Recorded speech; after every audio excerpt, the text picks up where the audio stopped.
এবার সাময়িক সময়ের জন্য ইউক্রেনকে সামরিক সহযোগিতা প্রদান বন্ধ করে দিলেন যুক্তরাষ্ট্রের প্রেসিডেন্ট ডোনাল্ড ট্রাম্প। এর মধ্যে কার্যকর হয়েছে সিদ্ধান্ত।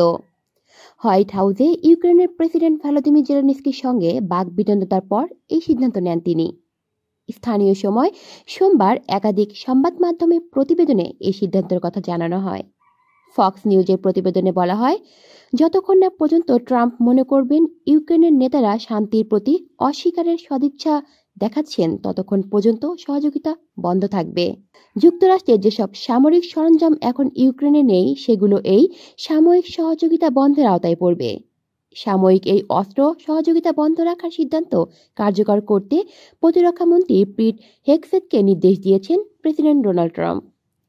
প্রেসিডেন্ট হিসাবে দায়িত্ব নেওয়ার পরেই ইসরায়েল ও মিশর ছাড়া সব দেশে সহায়তা কার্যক্রম বন্ধের পদক্ষেপ ঘোষণা দেন ট্রাম্প। এর মধ্যে শুরু হয়েছে সিদ্ধান্ত বাস্তবায়নের প্রক্রিয়া। ইউক্রেনে রাশিয়ার অভিযানের শুরু থেকেই অস্ত্র সহায়তা দিয়ে গেছে যুক্তরাষ্ট্র। কলি শিকদার, বাংলা নিউজ নেটওয়ার্ক।